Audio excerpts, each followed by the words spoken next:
¿Dónde más iré, Dios? ¿Dónde más iré? Tienes palabras de vida eterna. ¿Dónde más iré, Dios? ¿Dónde más iré? Tienes palabras de vida eterna. ¿Dónde más iré, Dios? ¿Dónde más iré? Tienes palabras de vida eterna. ¿Dónde más iré, Dios? ¿Dónde más iré? Tienes palabras de vida eterna. Primera de Corintios capítulo 11, versículo 22 al 33. Dice así la palabra del Señor. ¿Son hebreos? Yo también. ¿Son israelitas? Yo también. ¿Son descendientes de Abraham? También yo. ¿Son ministros de Cristo? Como si estuviera loco hablo. Yo más. En trabajos más abundante. En azotes sin número. En cárceles más. En peligros de muerte muchas veces. De los judíos 5 veces he recibido 40 azotes menos 1.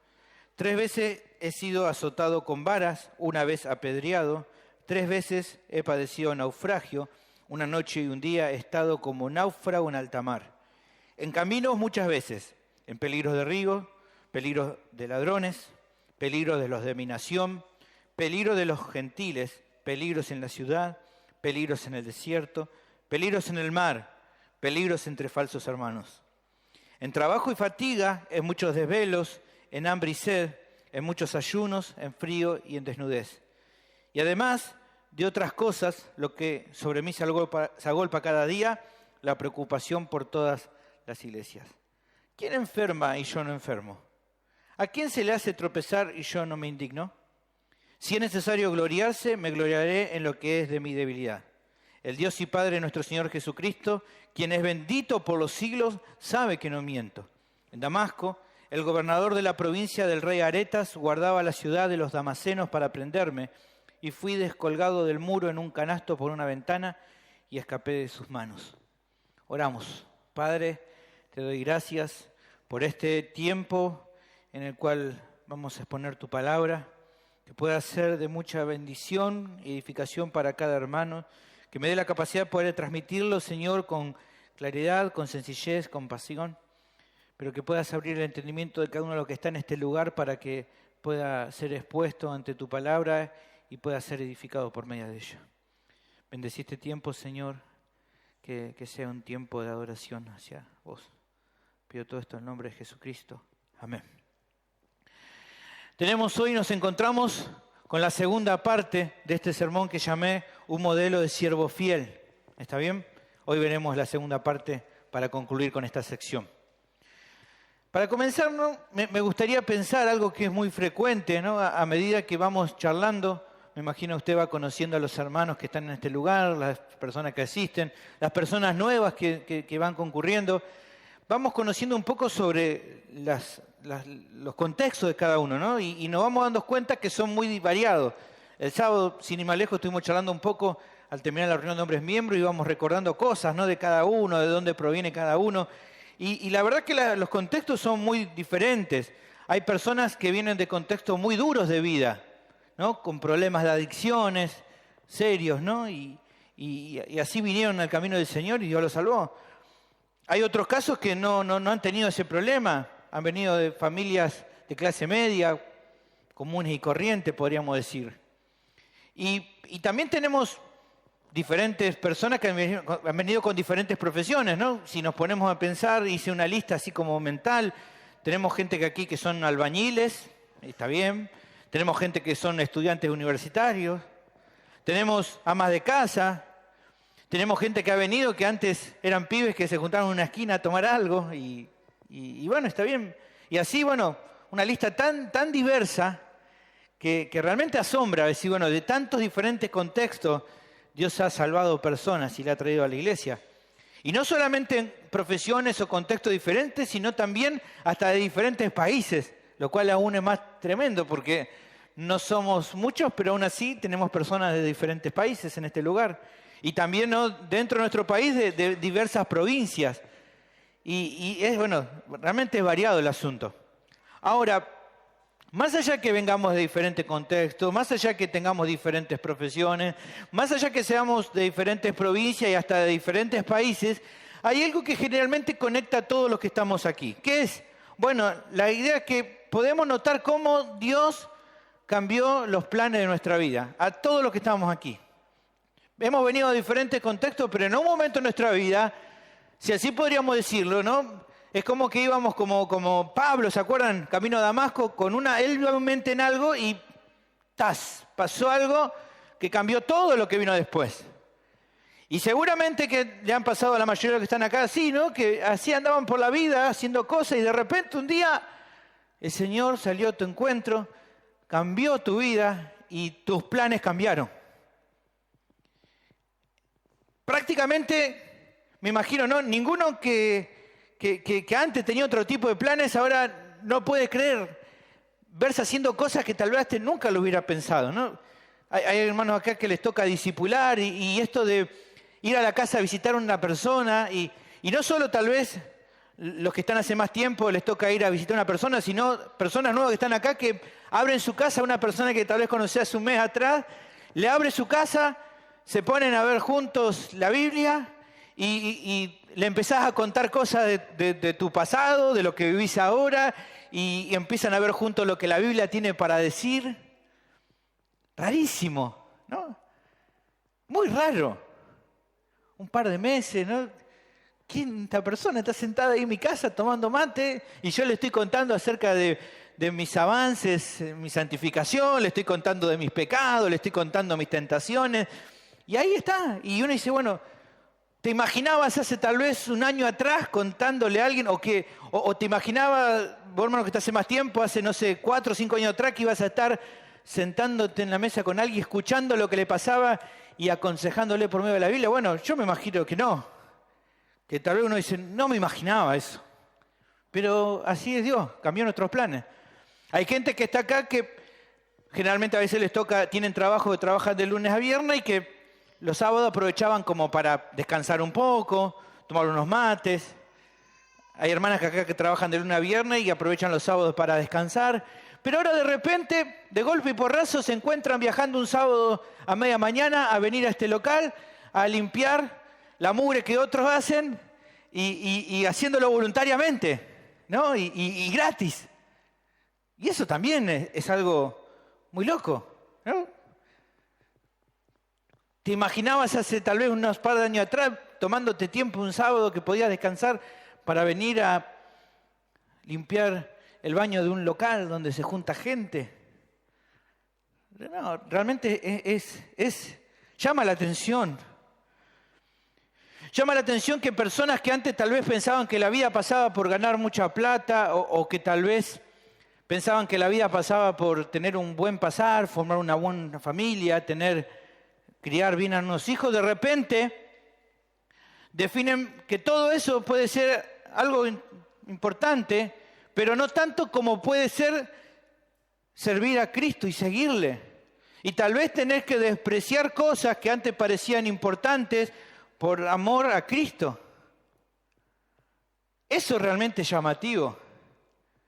Que cosas que antes te parecían muy importantes, ahora tal vez no lo sean tan importantes. Y esto es lo que le pasa en realidad a todos los creyentes, en un sentido. ¿Por qué? Es algo que le pasa a todos los creyentes. ¿Y cómo lo podríamos definir? Bueno, yo creo que lo que hacen los creyentes cuando conocen al Señor y reciben la salvación es que se despojan de la autoridad sobre ellos mismos y se la entregan voluntariamente al Señor.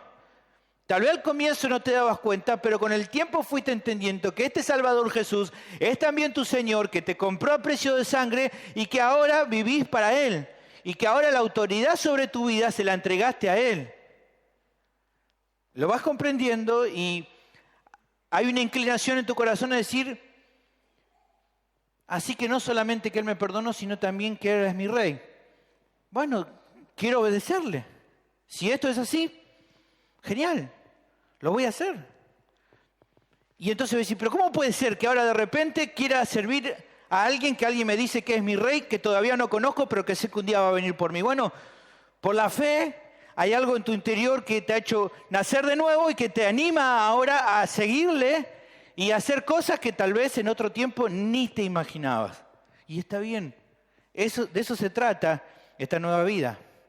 Justamente este era, por ejemplo, el caso del apóstol Pablo. Siendo Saulo de Tarso, el fariseo, él era un hombre distinguido en su época, en su sociedad contemporánea. Él era un hombre súper reconocido. La gente seguramente en la calle pasaba y no sé, le pedían un autógrafo, no sé, o algo hacía o no, le reconocían, rabino. Le daban el lugar de privilegio seguramente en las cenas. ¿Por qué? Porque él era un hombre súper reconocido. Ahora, de repente este hombre se encuentra un par de años después de dejar eso, siendo tal vez odiado por muchos que antes lo querían y lo amaban. Como te decía hace un rato, la vida de Pablo cambió mucho en ese viaje camino a Damasco. Algo pasó ese día.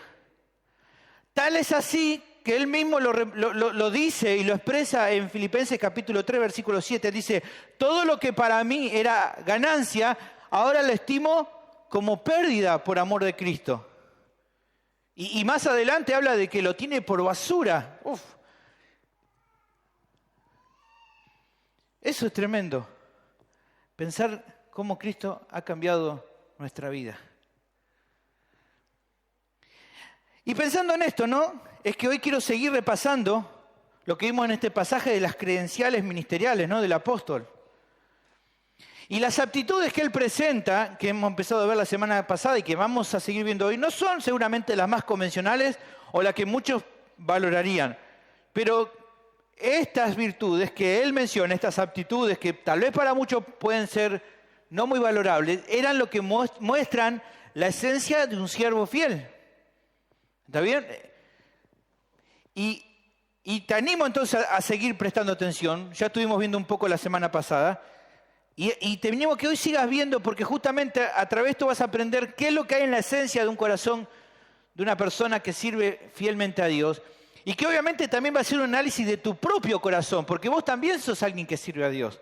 Entonces, esta palabra es un espejo que muestra lo que hay en esencia en tu corazón, para que vos también entiendas cómo funcionás ahora que estás en el reino de Cristo. Para que vos entiendas que esto de servirle a Él es lo más precioso, pero que puede haber en toda tu vida, pero que tal vez durante este tiempo terrenal va a ser duro. Y va a estar bien si así es. Por eso te animo a seguirme y como ya te expliqué la vez pasada, el tema de este sermón es el mismo de la semana pasada. Cada siervo fiel a Dios posee marcas que lo distinguen justamente y que no se pueden falsificar. Hay marcas distintivas que hay en la esencia de cada siervo de Dios que no se pueden falsificar y que son, como decía, parte de su corazón, de su esencia, de lo que es como servidor del Señor. ¿Y cuáles son esas marcas? Bueno, el pasaje nos presentaba 4 marcas. Y creo que es importante, antes de entrar en la segunda parte, repasar un poco para los que no estuvieron y para los que tal vez tienen memoria corta como la mía, volver a repasar un poco sobre cuáles eran las 2 primeras. Lo primero que vimos en el pasaje en su momento fue una serie de preguntas y respuestas que hacían referencia a las actitudes en las cuales los falsos apóstoles se jactaban de una forma desmedida, ¿no? Y que ellos recibieron como respuesta que estas aptitudes que ellos tanto valoraban no eran tan esenciales como sí lo era la disposición permanente a servir a Dios y a los demás de una manera constante. ¿Se acuerdan que vimos eso? No tan importante como pueden ser las aptitudes que vayas teniendo en tu capacitación o en tu desarrollo como siervo, no es tan importante, aunque son importantes, pero no tanto como tu disposición a ser ese siervo que está dispuesto a servir a los demás. Eso lo vimos en versículos 22 y 23. Así que esa es la primera marca distintiva de la esencia de un siervo fiel, una vocación de servicio constante. Luego vimos que a partir de la última de las respuestas, la del yo más, él iba a empezar a presentar el currículum de él como apóstol. Y aunque tal vez alguien se podía imaginar un montón de menciones honoríficas de grandes cosas, lo que de entrada Pablo presenta como parte de sus credenciales eran los sufrimientos personales que él le habían acontecido en su ministerio. Vimos, por ejemplo, que en esa lista del versículo 23 al versículo 25 incluía dolores extremos que tenían que ver con su vida, su propia vida.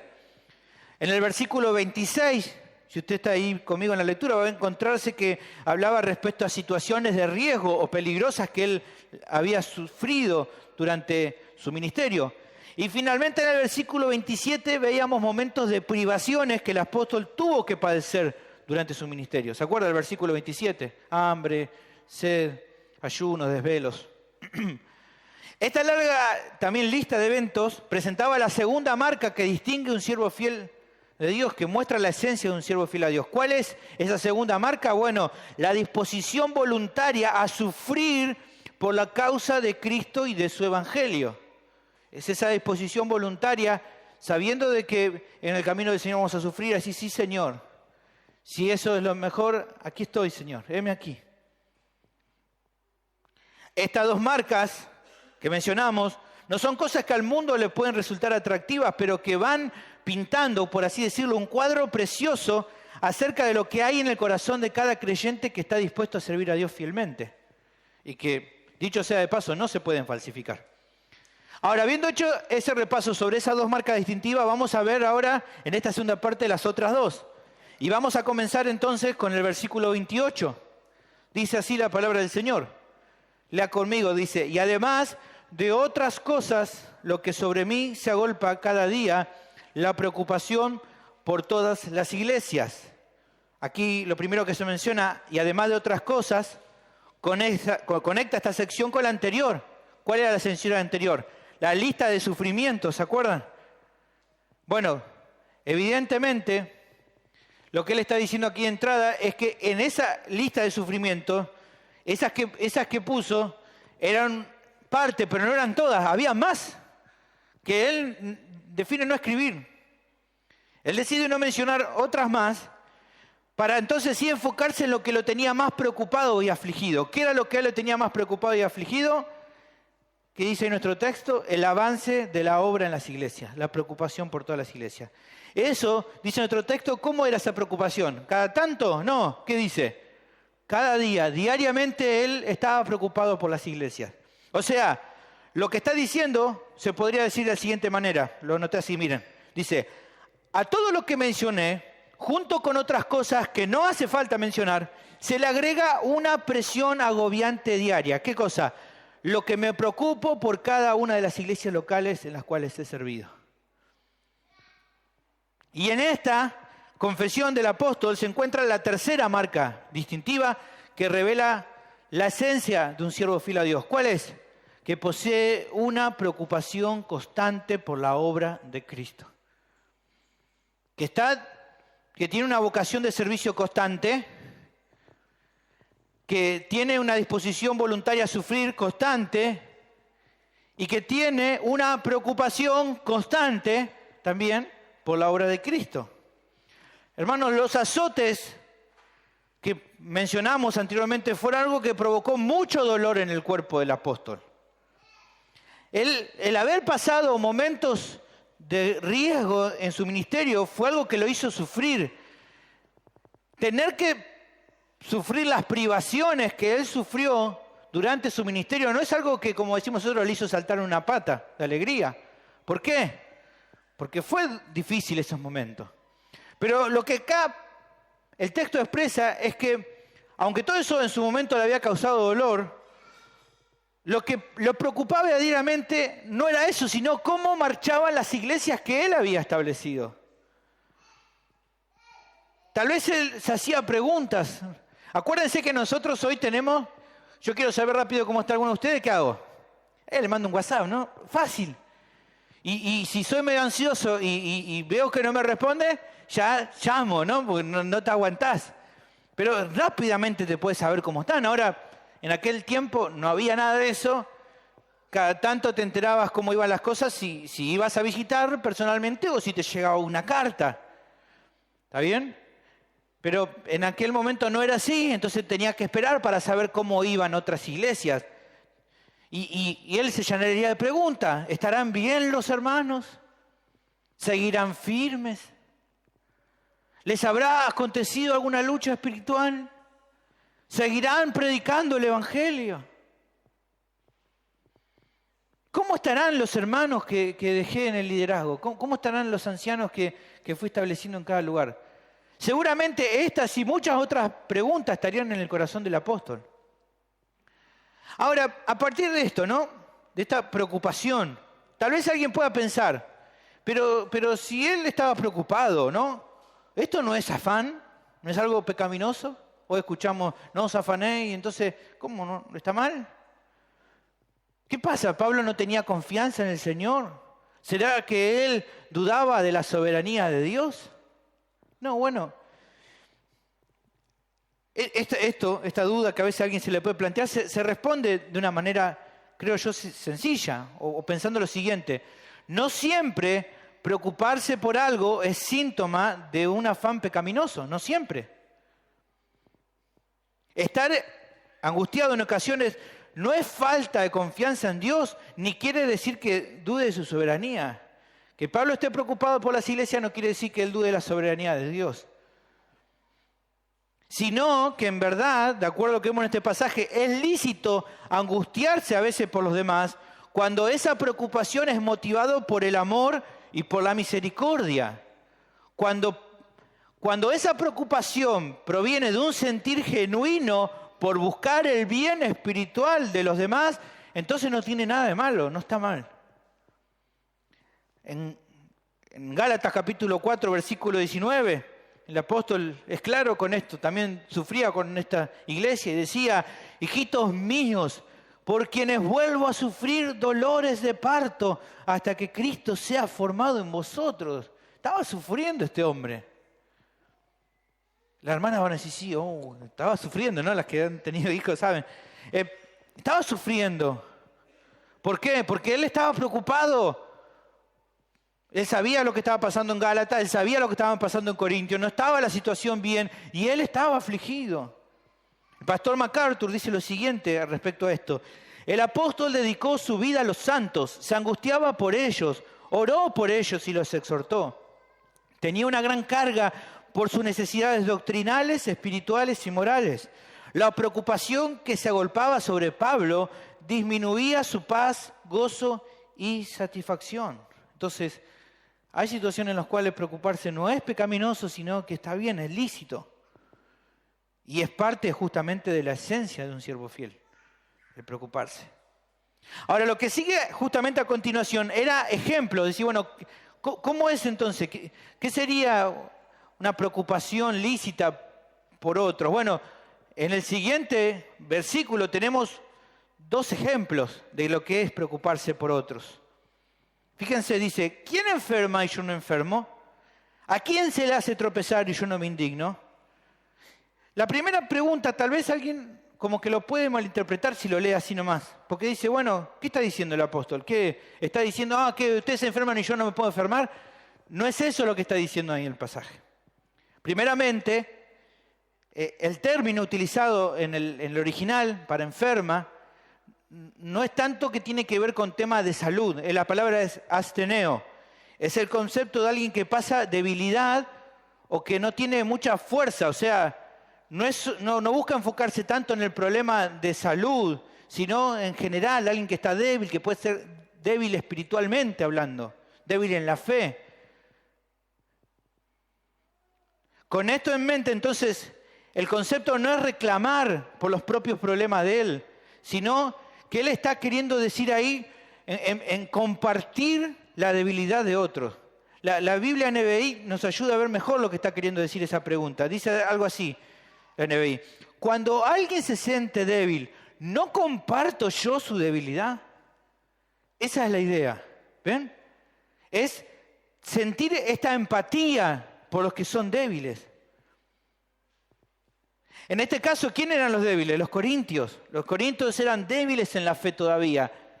¿Se acuerdan que él ya les ha dicho por un momento también que eran como niños? Los ha retado por eso.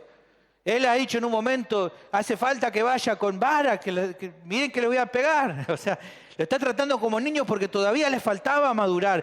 Y debido a esa inmadurez, algunos de ellos estaban escuchando a los falsos apóstoles y eso a él lo ponía mal.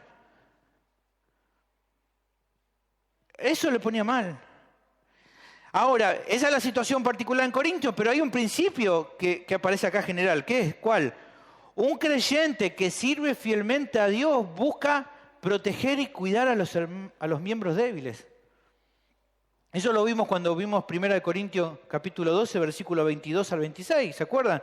Antes bien, los miembros del cuerpo que parecen más débiles son los más necesarios, y aquellos del cuerpo que nos parecen menos dignos, a esto vestimos más dignamente, y los que nosotros son menos decorosos se trata con más decoro, porque los que nosotros son más decorosos no tienen necesidad, pero Dios ordenó al cuerpo dando más abundante honor al que le faltaba, para que no haya desavenencia en el cuerpo, sino que los miembros todos se preocupen los unos por los otros. De manera que si un miembro padece, todos los miembros se duelen con él, y si un miembro recibe honra, todos los miembros con él se gozan. El principio aquí es que los miembros más fuertes se preocupan y cuidan a los miembros más débiles. Los protegen, los ayudan, le tienen paciencia, buscan cuidarlos. Esto, como dije, no es algo que un siervo falso pueda falsificar. ¿Por qué? ¿Qué le pasa al siervo falso? Él se preocupa por él nomás. ¿Qué le importa a los miembros débiles? No le importa. ¿Por qué no le importa? Porque ese siervo falso no es parte del cuerpo. No es parte del cuerpo. Es un agente externo al cuerpo. En cambio, los miembros sí se preocupan uno por otro, como no pasa en un cuerpo. Así es como realmente funciona esto. Ahora, la segunda pregunta, ¿no? ¿A quién se le hace tropezar y yo no me indigno? Aquí se habla justamente de que el apóstol se indignaba por ver los tropiezos de los hermanos. Esta idea de indignarse, en el original es la idea de puró. Es la idea de arder con intensidad. En nuestro derivado en este tiempo sería como la palabra se utiliza para fuego. ¿Vieron? Piromaníaco, alguien que le gusta mucho el fuego. Piró o puró, como está acá, habla de una llama intensa. Y bueno, esto está queriendo decir que esa indignación de él era una indignación fuerte, intensa, como si fuera una llama que se enciende. Así estaba el apóstol. ¿Qué era lo que lo indignaba tanto? Bueno, que evidentemente los corintios, los que todavía seguían rebeldes, al haberse desviado por medio de esta falsa doctrina que estaban recibiendo de los falsos apóstoles, estaban tropezando en la fe, estaban pecando. Y eso a Pablo lo indignaba. Saber que hermanos débiles estaban tropezando, pecando a causa de los falsos apóstoles. Esto lo indignaba. Hermanos, un siervo fiel se alegra cuando los creyentes caminan en la verdad. ¿Se acuerdan del apóstol Juan? Cuando dice en 2 de Juan 1:4, mucho me regocijé porque he hallado a algunos de tus hijos andando en la verdad, conforme al mandamiento que recibimos del Padre. Evidentemente, cuando un siervo ve que los miembros, que otros hermanos están andando bien en la fin, él se regocija, está contento. Pero cuando ve que hermanos débiles tropiezan, caen, él se indigna, se pone mal, se preocupa. No puede estar bien si sabe que un hermano suyo está tropezando. En 1 Tesalonicenses capítulo 5, versículo 14, ahí se habla un poco de esto. Pablo le hablaba a los hermanos más maduros de Tesalonicenses y le dice, también os rogamos, hermanos, amonesten a los ociosos, alienten a los de poco ánimo, fíjense, sostengan a los débiles, sean pacientes para con todo. ¿Qué le está diciendo? Preocúpense por los demás. Y de todo lo que te puedas preocupar por los demás, preocupate mucho más por los que son más débiles. Y si hay alguien que se está desviando, recausarlo. ¿Y cómo lo va a recausar? Exhortarlo. ¿Por qué? Porque exhortarlo, aunque alguien pueda pensar que es malo, es una muestra de amor hacia la persona.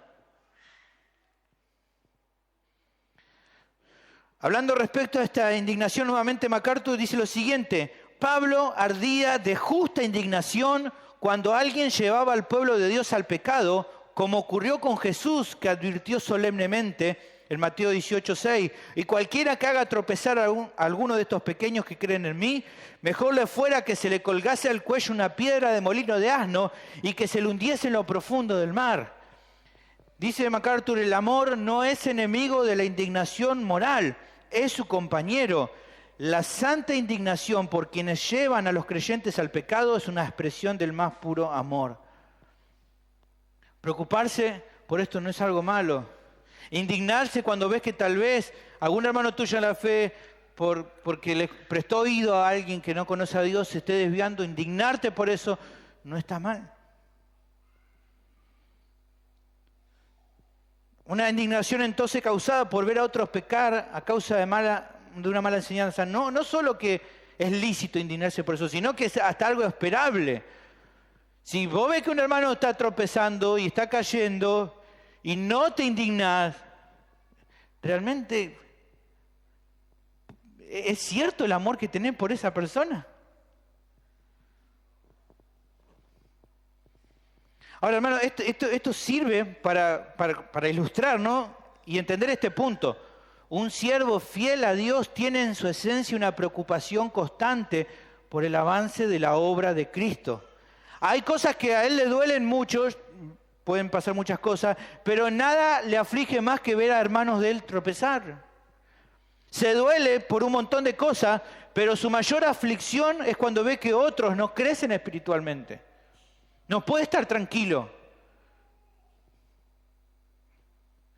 Si tiene que dar su vida por esas personas para que ellos puedan ser bendecidos, bueno, ese siervo no lo piensa dos veces, está dispuesto a hacerlo.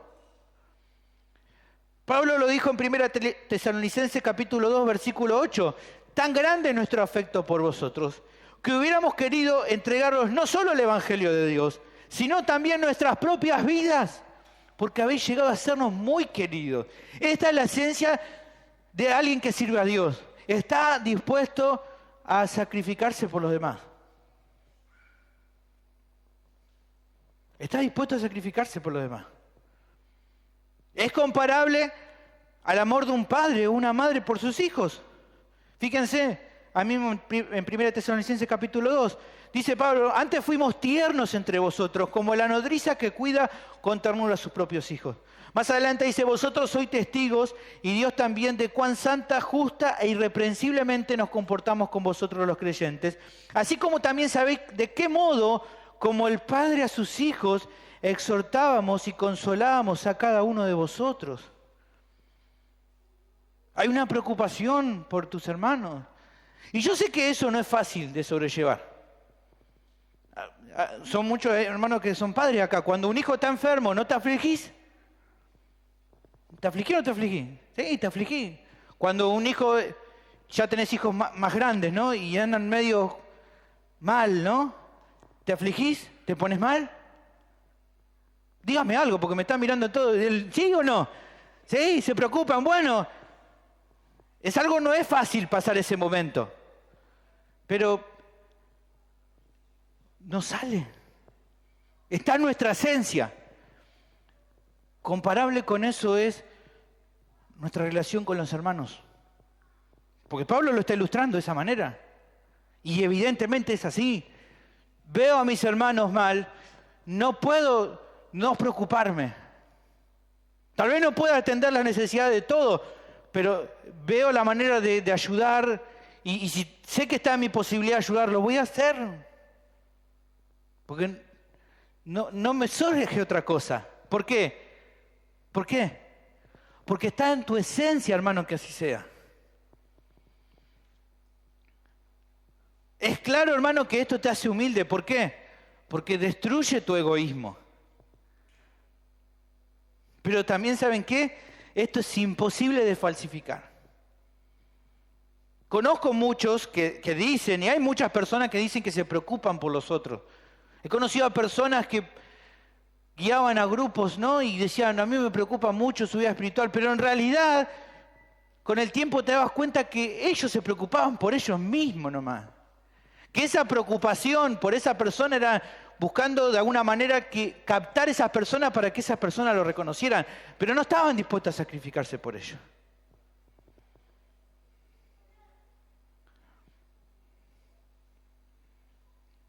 El Señor Jesús es un ejemplo de esto. El apóstol Pedro lo escucha que el Señor dice, voy a dar mi vida por los pecadores. Y Pedro va y, ¿viste? Pedro con la mejor, ¿viste? Él va y le dice, ¿viste? No, Señor, ¿cómo vas a decir eso? Fíjese, Mateo 16, 21 al 23.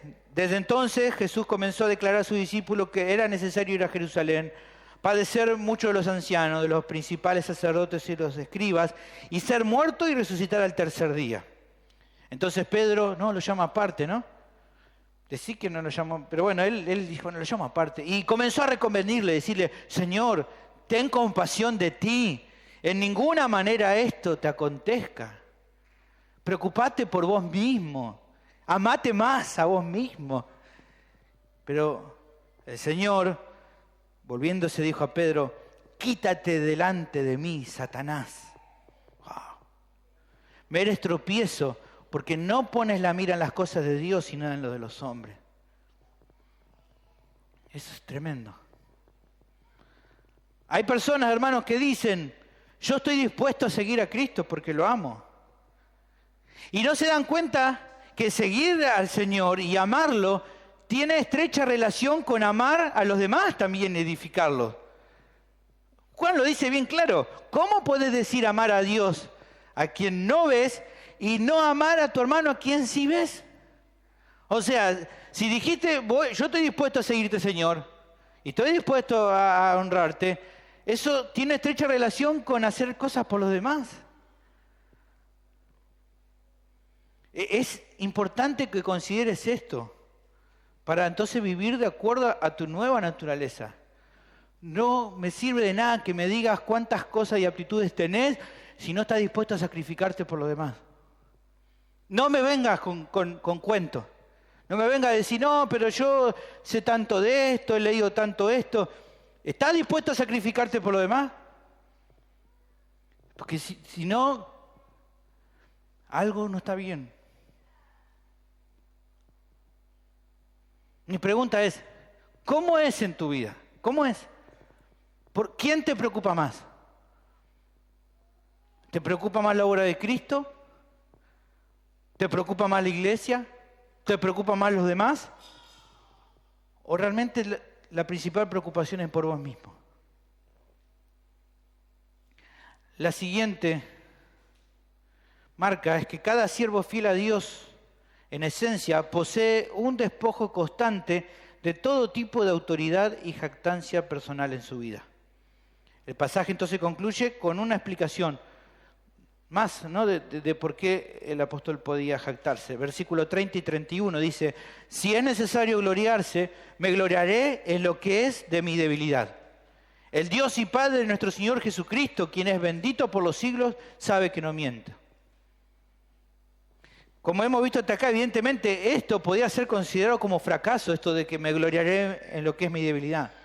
Tal vez muchos lo podían considerar como que no era un gran éxito de su parte, pero al apóstol esto no le importaba.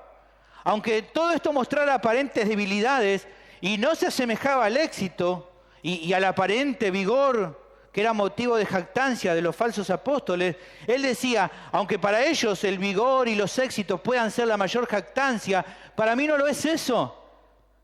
Yo me voy a gloriar en lo que es mi debilidad. ¿Saben por qué? Porque nada mejor que gloriarse en la debilidad es lo que demuestra tu verdadera identidad como siervo de Dios.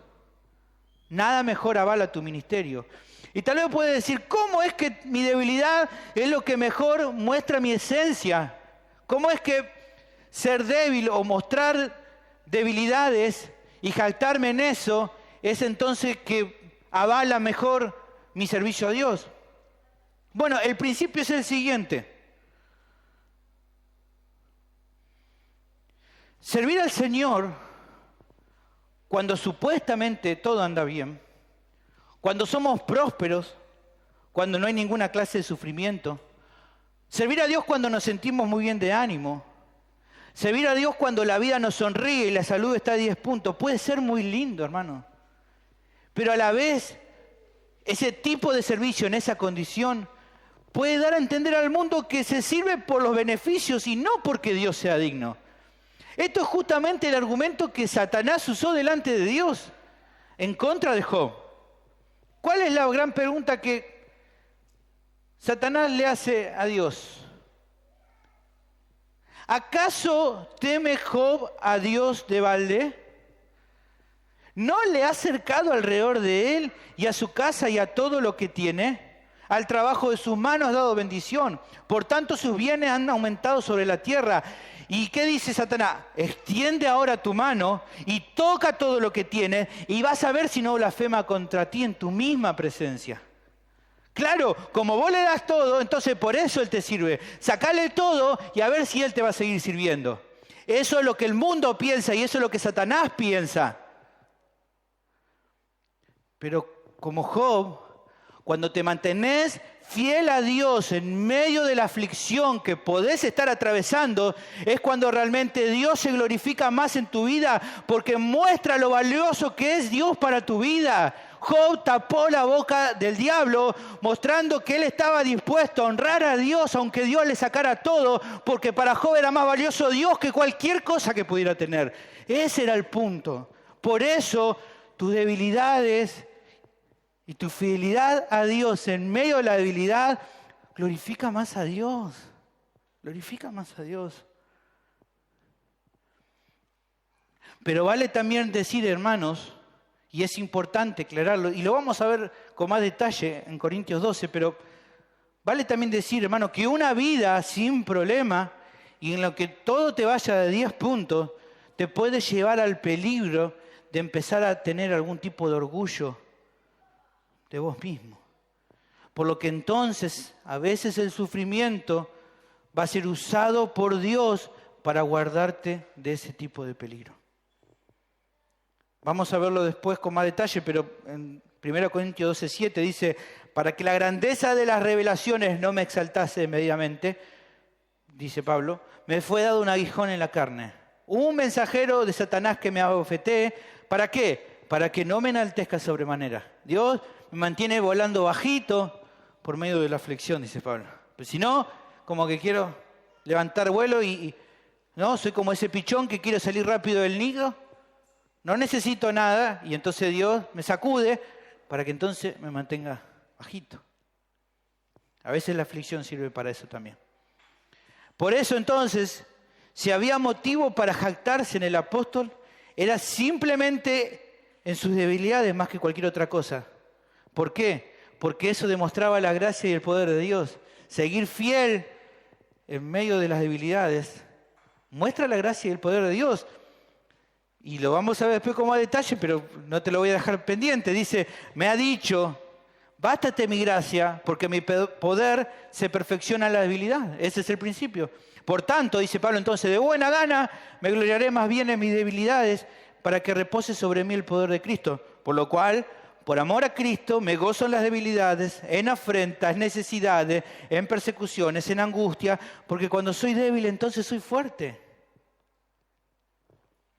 Y es por eso que Él llama a Dios Padre, como vemos en el versículo, ¿no?, que estamos viendo, como testigo de que Él no mentía, que Él decía la verdad. El Dios y Padre nuestro Señor Jesucristo, quien es bendito por los siglos, sabe que no miento. Ahora, fíjense que no solo lo llama como testigo, sino también que al mencionarlo lo tiene que alabar, ¿no? El Dios y Padre, ¿no?, de nuestro Señor, quien es bendito por los siglos. ¿Por qué? ¿Por qué necesita alabarlo en ese momento? Porque evidentemente en ese momento se acuerda que en medio de todas sus aflicciones, Dios se mantuvo fiel sosteniéndolo. Entonces, Dios es bendito por los siglos. ¿Cómo no iba a bendecir a aquel que lo había sostenido en los momentos difíciles? ¿Cómo no iba a bendecir a aquel que lo tuvo fiel para ponerlo en un ministerio, siendo que él era el más perseguidor de todos? ¿Cómo no adorarlo? En 1 Timoteo 1:12 es un versículo que me encanta. Es lo que cada siervo de Dios siente. Doy gracias al que me fortaleció, a Cristo Jesús nuestro Señor, porque me tuvo por fiel poniéndome en el ministerio. Si algo él estaba seguro es que se había logrado cumplir con éxito todo lo que se le había comentado, es porque Dios lo acompañó y lo fortaleció en todas las cosas. Ahora, con esto, en conclusión es que entonces el pasaje presenta una situación más que revela lo que hay en el corazón de un siervo fiel.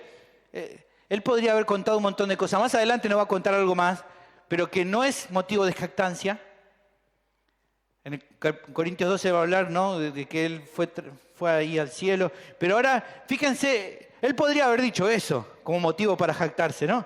Yo estuve en el tercer cielo, no con los cantantes, esos que son medio raros. No, en el tercer cielo posta, ¿no?, dice él, y vi cosas. Pero no, él no se gloría en eso. Fíjense en qué se gloría. En Damasco, el gobernador de la provincia del rey Aretas guardaba la ciudad de los damasenos para prenderme. Y fui descolgado del muro en un canasto por una ventana y escapé de sus manos. O sea, el hecho que se relata aquí, ¿no?, esto que él está contando, había ocurrido 3 años después de su conversión, al volver él a pasar por Damasco. Después que él se convirtió y llegó a Damasco, él después se va a Arabia. No va a Jerusalén a hablar con los apóstoles, sino se va a Arabia y a los 3 años vuelve a ir a Damasco y después va para Jerusalén. Dice en Gálatas 1, 17, 18, no subí a Jerusalén a los que eran apóstoles antes que yo, sino que fui a Arabia y volví de nuevo a Damasco. Dice después, que ese más que después, entonces sería mejor, ahí que después. Y entonces, pasados 3 años, ahí sí subí a Jerusalén para ver a Pedro y permanecí con él 15 días. ¿Me entienden? Él está contando eso que pasó en ese momento. Él fue a Damasco. Parece que cuando fue a Damasco, en su momento, cuando él se convirtió al Señor, la relación con los judíos no quedó buena. Ellos esperaban a Pablo el perseguidor y llegó Pablo el evangelista. Él llegó aquel que supuestamente estaba persiguiendo el camino y ahora él siendo parte del camino. La cosa no quedó bien. Y entonces, bueno, Hechos capítulo 9, versículo 22 al 25 nos cuenta esto. Saulo mucho más se esforzaba y confundía a los judíos que moraban en Damasco, demostrando que Jesús era el Cristo. Pasados muchos días, dice después, puntualmente son 3 años, los judíos resolvieron en consejo matarle, pero sus acechanzas llegaron a conocimiento de Saulo, y ellos guardaban las puertas de día y de noche para matarlo. Entonces los discípulos, tomándole de noche, lo bajaron por el muro, descolgándolo en una canasta. Así que probablemente los líderes religiosos, ahí los judíos que estaban en Damasco, le hablaron con el gobernador de la ciudad para decirle, bueno, mirá, no, a este hay que meterlo en cana. En realidad querían que lo aprese para ellos matarlo. Eso es lo que querían hacer. No es la primera vez que pasó eso. Tenemos varios relatos. Hechos 13:50 es un ejemplo, ¿no? A Pablo le pasó en Antioquía de Pisidia algo parecido. Los judíos hablaron con los gobernantes para expulsarlo de ahí. Ahora, lo que se sabe con certeza es que tuvo que escapar para que no lo agarraran. Y para escapar, ¿qué hicieron? Lo descolgaron por una ventana. ¿Se imaginan, no? Una ventana de una ciudad, ahí el muro, una ventana que se abre, un canasto grande, y ahí Pablo bajando, ¿no? ¿Se imagina esa situación? ¿Se imaginan cómo sería en nuestro tiempo algo así que pasara hoy? Imagínense, no sé, en nuestro tiempo acá, la gobernadora, ¿no?, dice que, bueno, que nos quiere, habla con la bonaerense y dice, busquen a tal y métanlo preso. Porque él está alterando el orden público, ¿no? Él predica un evangelio, eso de Cristo, no. ¿Viste esos evangelistas? ¿Viste que no dicen evangélico, evangelista? Esos evangelistas medio raro. Mételo preso. Y parece que para que no te agarraran, entonces los hermanos, no sé, te meten dentro del baúl de un auto y te llevan a otra provincia, ¿no? Una cosa así parecía a nuestro tiempo, digo, ¿no? Imagínense ese momento, ¿no? Qué loco, ¿no? Yo lo pienso, digo, ¿qué habrá sentido Pablo en ese momento, ¿no? Cuando estaba bajando en una canasta, colgado de un muro, bajando en una canasta de noche para que no lo agarren. Yo me pregunto, ¿qué habrá pensado, no? ¿Qué hago acá, no? ¿Cómo llegué a esto de estar bajando en una canasta? para que no me maten. No creo que esto sea algo que alguien pueda verlo como algo valiente, ¿no? O digno, ¿no? Alguien ha dicho, pero Pablo, ¿por qué no los enfrentaste? No, los hermanitos lo estaban bajando para que no lo agarren. Ahora, esto era lo que había pasado y Pablo se gloriaba en eso. Él se gloriaba, hermano, de haber sido tenido como delincuente, como alguien que había con el cartel de buscado por causa del evangelio, hermano. Él estaba gloriándose de que Dios usó a los hermanitos esto para que los pudieran ayudar a escapar. Tal vez alguien dice, pero Pablo, ¿por qué no te pasó como a Felipe que el Espíritu Santo lo arrebató? No, lo descuelgan por una ventana, ¿no? Re cobarde alguien podría pensar. Nadie podía ver esto como una gran valentía. Pero hermanos, ¿saben lo que pasa? Lo que puede llegar a sonar vergonzoso en ocasiones para un siervo de Dios es motivo de alabanza. Es motivo de alabanza. Una y otra vez hemos contado, hermanos, situaciones que hermanos pasan por causa del evangelio. Personas que tal vez por causa del evangelio no han tenido que dejar buenas posiciones económicas y tal vez están pasando un momento de situación mala, ¿no? En su hogar y de repente no sabe dónde aparece un hermano que le trae algo de ayuda. Alguien de afuera podría decir, mirá lo que llegaste, que alguien te tenga que estar dando algo. Mirá lo que estás haciendo. Pero para el que es siervo fiel a Dios no le importa. Él da gracias a Dios por eso. Que para otro puede ser vergonzoso, pero para él no lo es, porque sabe que está sirviendo fielmente a Dios. Y su mentalidad respecto a esto, creo que Gálatas 2:20 lo explica mejor que nada. Con Cristo estoy juntamente crucificado, y ya no vivo yo, mas vive Cristo en mí. Y lo que ahora vivo en la carne, lo vivo en la fe del Hijo de Dios, el cual me amó y se entregó a sí mismo por mí. Por lo tanto, hermanos, un creyente que sirve fielmente a Dios, en esencia, posee otra marca que lo distingue. ¿Cuál es? Que él se despoja constantemente de todo tipo de autoridad y jactancia sobre su propia vida. Si a él le ocurre algo muy bueno por causa de Cristo, le da la gloria a Dios, hermano. Si tiene que sufrir o padecer vergüenza por causa de Cristo, también le da la gloria a Dios. Lo que puede resultar vergonzoso para el orgullo de una persona no es problema para el que quiere servir a Dios. Para esa persona es, gracias Señor por esto que tengo que pasar. Gracias. Donald Carson dijo lo siguiente respecto a este relato.